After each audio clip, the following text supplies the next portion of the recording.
మీ మోకాల నొప్పులకు ఎటువంటి సర్జరీ లేకుండా ఎపియాన్ పెయిన్ క్లినిక్ అందిస్తున్న అత్యాధునిక చికిత్స. బ్రెస్ట్ క్యాన్సర్ ఎవరికైనా రావచ్చు.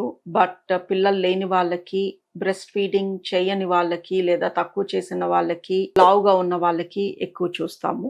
దీంతో పాటు వంశపారంపర్యంగా ఫ్యామిలీ హిస్టరీలో బ్రెస్ట్ క్యాన్సర్ ఉంటే, అమ్మ వైపు కానీ నాన్న వైపు కానీ ఎవరికైనా బ్రెస్ట్ క్యాన్సర్ ఉంటే కూడా వీళ్ళకి రిస్క్ ఎక్కువ ఉంటుంది. ఎవరికైతే ఇంట్లో బ్రెస్ట్ క్యాన్సర్ హిస్టరీ ఉందో వాళ్ళకి చిన్న వయసులో వస్తే మీ రిస్క్ ఇంకా ఎక్కువ. ఈ రిస్క్ ఫ్యాక్టర్స్ ఉన్న వాళ్ళకి బ్రెస్ట్ క్యాన్సర్ ఎక్కువ చూస్తాము. రిస్క్ ఫ్యాక్టర్ లేని వాళ్ళకు కూడా విపరీతంగా బ్రెస్ట్ క్యాన్సర్ కేసెస్ చూస్తున్నాము. సో బ్రెస్ట్ క్యాన్సర్ బారిన పడిన నేను దాని నుంచి బయటపడాలి, ఈ క్యాన్సర్ని నేను జయించాలి అంటే మీరు ఆ క్యాన్సర్ని ఎంత తొందరగా పట్టుకుంటే అంత బెటర్. క్యాన్సర్ని తొందరగా పట్టుకోవాలి అంటే మన బ్రెస్ట్ పైన మనకి అవగాహన ఉండాలి. నా బ్రెస్ట్ మామూలుగా ఎలా ఉంటుంది, సైజు, షేప్, నిప్పుల్లో నుంచి ఏమన్నా ద్రవాలు వస్తాయా, ఏమన్నా మార్పు జరుగుతుందా, మీలో జరుగుతున్న ఒక మార్పు మీరు పసిగట్టాలి అంటే మిమ్మల్ని మీరు రొటీన్గా చెక్ చేసుకోవాలి.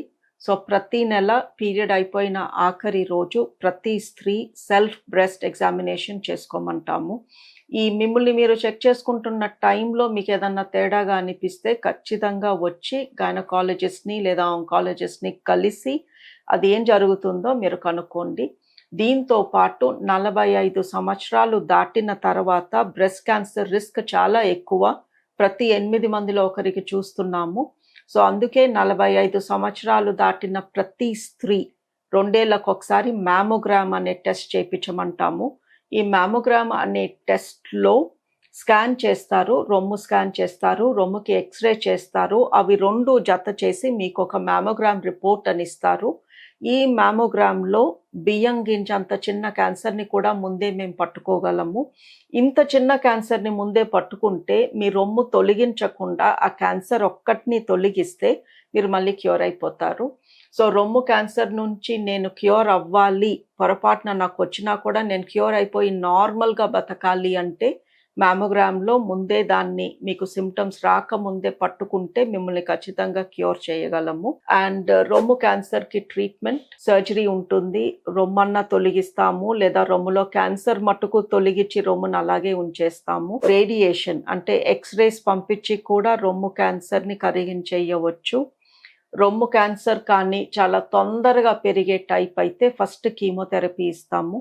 రొమ్ము క్యాన్సర్కి కొత్తగా ఈ మధ్యన కాదండి, ఆల్మోస్ట్ 2-3 ఇయర్స్ నుంచి ఇమ్యూనోథెరపీ పైన ఫోకస్ ఎక్కువ చేస్తున్నాము. మీ క్యాన్సర్ ఎలాంటి టైప్ ఏనా టైప్ బీనా అని బయాప్సీలో కనుక్కున్నాక మీ క్యాన్సర్కి కానీ ఇమ్యూనోథెరపీ ఇస్తే తొందరగా నయం అవుతుంది, మళ్ళీ తిరగబెట్టే ఛాన్సెస్ తక్కువ అంటే ఇమ్యూనోథెరపీ కూడా కీమోథెరపీతో జత చేస్తున్నాము. కొంతమంది రొమ్ము క్యాన్సర్స్లో హార్మోన్స్ ఉంటాయి. ఇలాంటి వాళ్ళకి హార్మోన్ టాబ్లెట్ పెడితే ఆ రొమ్ములో క్యాన్సర్ తిరగబెట్టే ఛాన్సెస్ బాగా తగ్గిపోతాయి. సో రొమ్ము క్యాన్సర్ ముందే కనుక్కోవాలి అంటే మిమ్మల్ని మీరు ఎగ్జామిన్ చేసుకోవాలి. 45 దాటాక రెగ్యులర్లీ మ్యామోగ్రామ్స్ చేయించుకుంటూ ఉండాలి. 45 దాటిన వాళ్ళు కూడా ప్రతి నెల సెల్ఫ్ బ్రెస్ట్ ఎగ్జామినేషన్ చేసుకోవడం మ్యాండేటరీ. క్యాన్సర్ ఉంది అన్న డౌట్ వచ్చినప్పుడు బయాప్సీ చేయించుకోవడం కంపల్సరీ. ఈ బయాప్సీలో ఇది టైప్ ఏనా టైప్ బీనా, హార్మోన్స్ ఉన్నాయా, ఇమ్యూనోథెరపీకి సూటబులా కాదా, ఇదంతా ఇన్ఫర్మేషన్ తెలుస్తుంది. దాన్ని బట్టి మీకు ఆపరేషన్ చేయాలా, కీమోథెరపీ ఇవ్వాలా, కీమోథెరపీతో పాటు ఇమ్యూనోథెరపీ ఇవ్వాలా, లేదా హార్మోన్ టాబ్లెట్స్తోనే మిమ్మల్ని మేనేజ్ చేయొచ్చా, ఇంత ఇన్ఫర్మేషన్ తెలుస్తుంది. బ్రెస్ట్ క్యాన్సర్ ప్రస్తుతం మన భారతదేశంలో అన్ని క్యాన్సర్స్ కన్నా ఎక్కువగా మేము చూస్తున్న క్యాన్సర్. ఈ క్యాన్సర్కి ప్రధానమైన కారణం ఒబిసిటీ. సో ఎవరైనా వాళ్ళు ఉండాల్సిన వెయిట్ కన్నా ఎక్కువ ఉంటే ఈ బ్రెస్ట్ క్యాన్సర్ బారిన పడకుండా ఉండాలి అంటే ముందు ఆ వెయిట్ తగ్గించుకునే ప్రయత్నం చేయండి. వీలైనంత వరకు వీలైనన్ని రోజులు మీ పిల్లలకి బ్రెస్ట్ ఫీడింగ్ చేయండి. రొమ్ము క్యాన్సర్ అనేది ఆడవాళ్ళలో ఇంత విపరీతంగా చూస్తున్నాము. బట్ మగవాళ్ళలో కూడా కొంచెము రొమ్ముకి సంబంధించిన టిష్యూ ఉంటుంది. వాళ్ళ నిప్పుల కింద కూడా రొమ్ము క్యాన్సర్ రావచ్చు. మగవాళ్ళకి ఆ దృష్టి ఉండదు, నాకు రొమ్ము క్యాన్సర్ రావచ్చు అన్న ఐడియా కూడా రాదు. అందుకే మగవాళ్ళలో వచ్చే రొమ్ము క్యాన్సర్ యూజువల్లీ లేట్‌గా పట్టుకుంటాము. అండ్ ఎందుకనో తెలీదు. బట్ మగవాళ్ళలో కానీ రొమ్ము క్యాన్సర్ వస్తే అది చాలా సీరియస్ టైప్ క్యాన్సర్ ఉంటుంది. సో, మగవాళ్ళు కూడా అప్పుడప్పుడు స్నానం చేస్తున్నప్పుడు రొమ్ము కింద ఒత్తి చూసుకోవడము, రొమ్ము కింద నొప్పి ఉంటే వచ్చి చెక్ చేపించుకోవడము, నిప్పుల్లో నుంచి ఏమాత్రం రక్తం లాంటి చుక్కలు కనిపిస్తే వెంటనే సంప్రదించాలి. నాకు రొమ్ము లేదు కదా! నాకు ఇదేమో ఏదో తగిలిందేమోలే, ఏదో అయ్యింది అన్నట్టు నెగ్లెక్ట్ చేయొద్దు. మగవాళ్ళలో వచ్చే రొమ్ము క్యాన్సర్ ఆల్మోస్ట్ లైఫ్‌కి డేంజర్ టైప్ క్యాన్సర్ వస్తుంది.